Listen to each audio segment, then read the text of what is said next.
올해가 자유언론 실천 50주년이 되는 해입니다. 그동안 언론계의 선후배들 그리고 국민들의 피해 땀으로 우리나라의 언론 자유가 신장되어 왔습니다. 하지만 윤석열 정권이 들어서고 언론 자유는 하루아침에 물거품이 됐습니다. 방통위 설치법의 목적은 방송의 자유와 공공성 및 공익성을 높이는 것입니다. 하지만 지금 방통위는 오히려 방송을 통제하고 정권의 방송 장악을 수행하는 기관으로 전락했습니다. 이는 방통위가 5인 합의제 기구로 만들어진 근본적 원칙을 무시하고 비정상적인 2인 체제로 폭주하고 있기 때문입니다. 2인 체제에서 내려진 방통위의 주 정책 중 KBS 경영진 교체, YTN 민영화 이 두 가지입니다. KBS와 YTN에서 벌어지고 있는 일들이 무엇인지 국민들이 알아야 할 것입니다. PPT 한번 보겠습니다.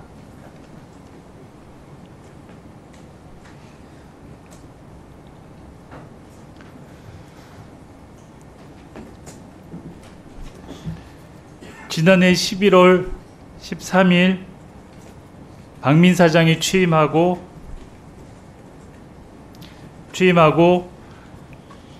9시 메인 뉴스 이수정 앵커가 클로징 인사도 못하고 떠났습니다. 그리고 간판 프로 주진우 라이브가 폐지되고 최강시사가 폐지되고 또 더 라이브도 폐지가 됐습니다. 편성 규약에 따르면 제작진과 협의하도록 되어 있지만 완전히 편성 규약을 무시했습니다. 그리고 KBS는 14일 날 경영진이 대국민 사과를 했습니다. 무엇을 사과했는지 모르겠습니다. 마치 정권의 충성 맹세를 하는 장면 같지 않습니까?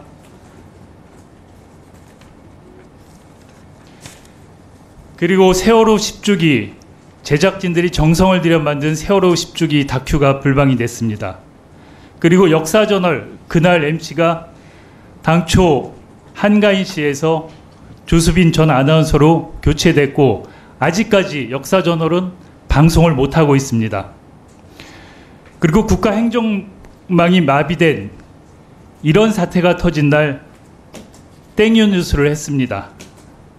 그리고 지난 3일 영일만 석유 관련해서 KBS는 메인 뉴스에 무려 10곡지의 리포트와 장관 출연까지 23분 동안 보도를 했습니다. 당일날 MBC는 3곡지, SBS는 4곡지의 뉴스 보도를 했습니다. YTN도 마찬가지입니다.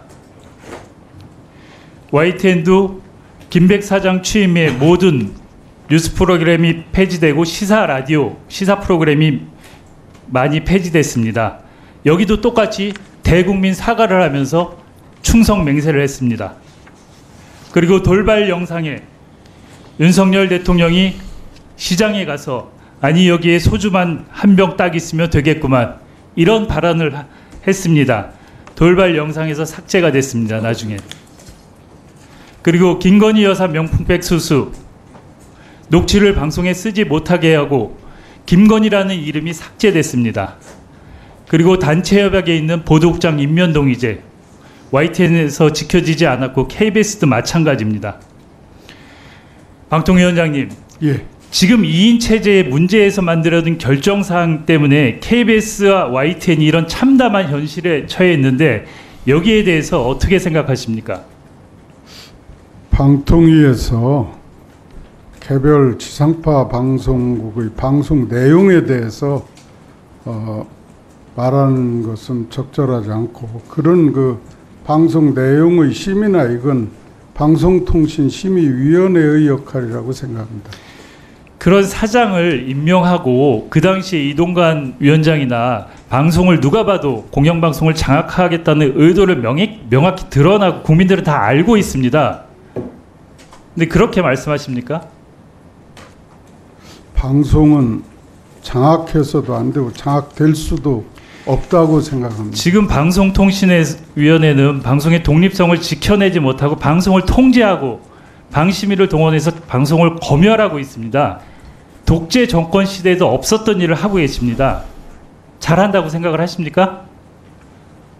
방송 심의는 뭐 그 저희들과는 별개의 독립된 민간기구이기 때문에 제가 그 부분에 대해서 얘기하는 것은 적절하지 않다고 생각합니다. 1분 더 쓰십시오. 예. 지금 MBC도 마찬가지입니다. 지난 2009년, 10년에 MBC에서 벌어진 일이 지금 KBS 사태의 판박입니다. MBC는 국정원 문건이 발견이 돼서 그 당시에 MBC를 장악하려 했던 의도가 명확히 드러났습니다. 그리고 얼마 전에 MBC 스트레이트에서 KBS 장악 문건을 보도했는데 똑같이 판박입니다. 이런데도 방송통신위원회 책임이 없습니까? 제가 드릴 수 있는 말씀이 아닌 것 같습니다. 위원장님, 지금 2인 체제의 문제점이 계속 드러나고 있는데 방송문화진흥의 이사 선임 절차를 임기가 만료되기 전에 진행하는 것이 당연한 임무라고 생각합니다. 현행법에 따라서 하는 것이 임무라고 생각합니다. 계속 드러났는데 MBC도 절차를 밟은 게 뻔한데 절차를 중단해야 되지 않겠습니까? 오히려 현행법에 따라서 이사 임명 절차를 진행하지 않는 것이 저는 더 오히려 문제라고 생각합니다. 현행법대로 준수하는 것이 당연한 임무라고 생각합니다.